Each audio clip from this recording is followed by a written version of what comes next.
मित्रांनो बघा, आज पेडगावचं मैदान चाललेलं आहे आणि सूर्य म्हणजे पावसाला निसर्गाला सुद्धा थांबावं लागलं.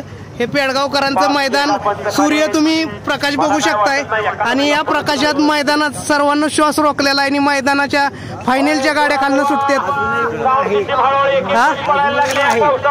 अजून ऊन आहे बघा. फायनल हा उजेडात सूर्यप्रकाशात उन्हाचाच होतोय. ऊन पाऊस उघडलाय आणि ऊन पडले. आता फायनलला ऊन पडले. लाईव्ह बघा. खटाव तालुक्याचे अध्यक्ष स्वतः सांगतात आणि सगळ्या माणसांच्या नजरा लागलेल्या आहेत खाली.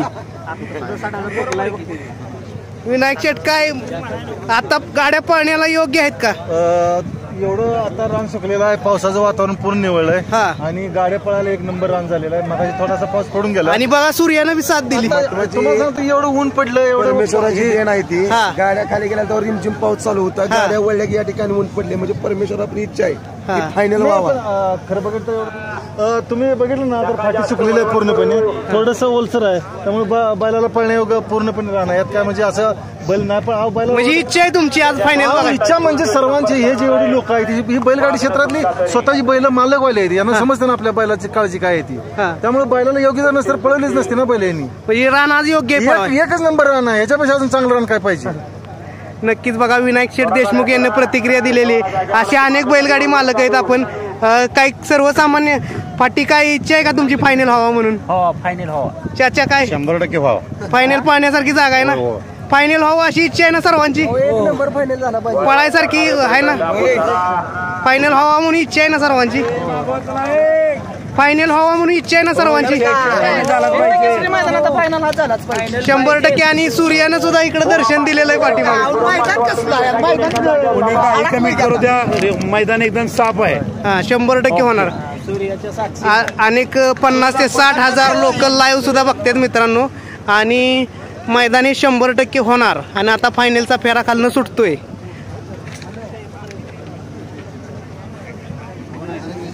ठिकाणं अनेक प्रसिद्ध बैलगाडी मालक सुद्धा आहेत. स्वतः आप्पा आहेत. आप्पा, फायनल पळायला योग्य आहे का? योग्य आहे. रान फायनल व्हावा. अनेक वर्षापासूनच पावसाळ्याचंच मैदान. इथं घसरत नाही, कटाण असते. अनेक वर्षापासून आम्ही इथं बैल पळवतो. ती तसं पावसाळ्याचंच मैदान. काय अडचण नाही पळायला? काय अजिबात नाही. तुम्ही अनुभवी बैलगाडी मला अनुभव 45 वर्षाचा अनुभव आहे मला. सुरेश ड्रायव्हर आहेत. समजा आम्ही महाराष्ट्रातली जुनी जावती माणसं आहे ना. ह्या पेडगावचं असं वैशिष्ट्य आहे, किती जरी मोठा पाऊस आला तर या पावसात मैदान ही होतं ही सिद्ध नाही पहिल्यापासून. काही लोक गाड्या झोपत नाही. काय लोक नाही ती त्याला रडून भांडायचं असेल ती झुपीत नाहीत. ही काय न राहतं म्हणून यांनी झुपली. आधी असतील त्यांनी काय झुपीत नाहीत. आणि बघा तुम्ही मैदान सुद्धा पळायला एक नंबर आहे. 1 नंबरचं आहे. कुठंही महाराष्ट्रात 1 नंबरचं मैदान आहे. या मैदानात कधी गालबोट कधी लागला नाही. शिस्त पद्धतीचं मैदान चालू होतंय. आता आताच नाही, आम्हाला कमीत मी वयाच्या 10व्या वर्षापासून हे मैदान कळतं. पावसाळ्याचं मैदान ही होतं. सर्वांची इच्छा आहे. नाही मैदान पहिल्यापासून. पहिलवानी घेतला होता बैल ह्याच पेडगावच्या ठिकाणचा जो काय चॅम्पियन ह्याने घेतला. सोन्या लेंगरेकरांनी घेतला. त्याच्या आधीपासून आम्ही गाड्या पळवतो. आणि त्याच्या आधी जिंतीचा सोन्या पळत होता, सायवाला पळत होता, कालेचं संभाबा ही होती, येराड्याचं माहिपा ही समधी गाड्या पळवत होती. जुनी माणसं जीपी भाऊपासून आम्ही गाड्या पळवतोच आहे. त्यांचं उदय बिदय गाड्या सुटल्या. लढत चालू झाली. प्रतिक्रियेत बकासूर बसलेला आहे. आज खऱ्या अर्थानं म्हणजे म्हणायला गेलं तर 2 दिवसात 2 दिवसात 2 वेळा बकासूर राहिलेला आहे.